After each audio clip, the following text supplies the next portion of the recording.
Um, I think those are in fact, I know those are the questions that I had in advance, Mr. President. I can potentially take a couple of more before we wrap up this evening, but 500. It's real fast. We know we're a working group, Governor. We don't tolerate. We have the man at our disposal. We want to make sure we give him all we got, right? And so the first question is, will you pardon wrongfully convicted persons if evidence shows that they were wrongfully convicted and are now incarcerated? Well, I mean, I certainly would. I don't know of a single case that I've ever had come to me from the pardon board where there's evidence in the file that says the person was wrongfully convicted. But clearly, and by the way, I signed a lot more pardons than my predecessor, for sure.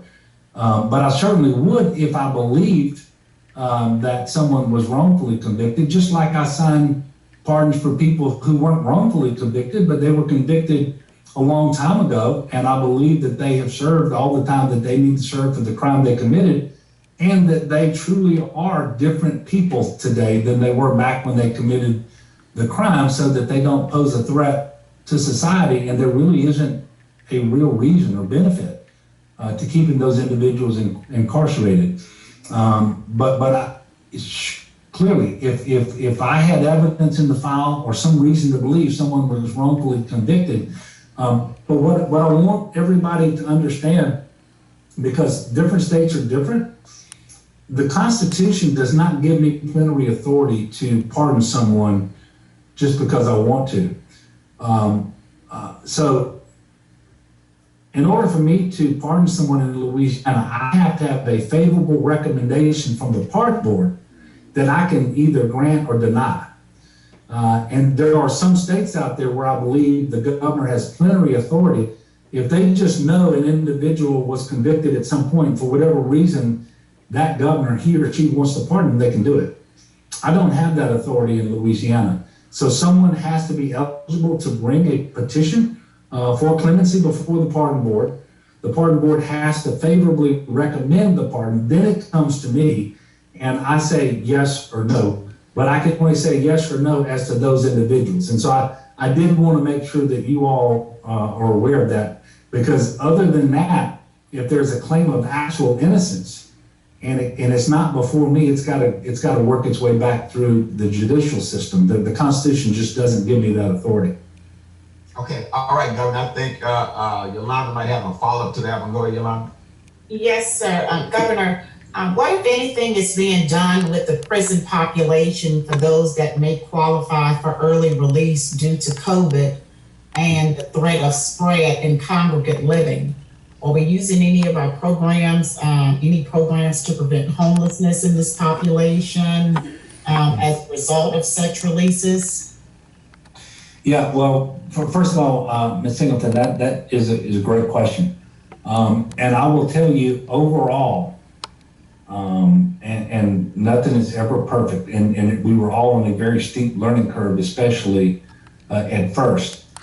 I have been incredibly impressed with the way the Department of Corrections has worked through this pandemic up to now, but also how inmates have handled this and how they have been very serious about washing their hands and wearing masks and taking care of one another. And I'm gonna give you this example.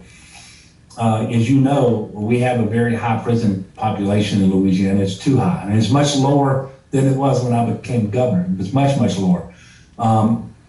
But when you have people of all different ages living in congregate settings very close together, many of whom do have illnesses, then if COVID, if that virus gets into that setting, a lot of times it can spread very rapidly, and you end up having all sorts of people in the hospital and dying. And for example, we saw that in nursing homes, where you had, again, an aging population in a congregate setting with those underlying health conditions.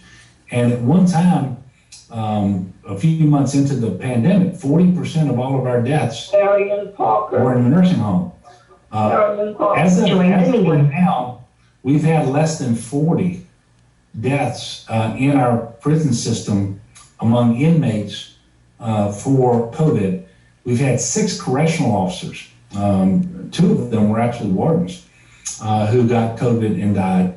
And so they worked very hard to minimize the transmission, to take care of people if they were symptomatic and sick and so forth. And the numbers really do bear that out.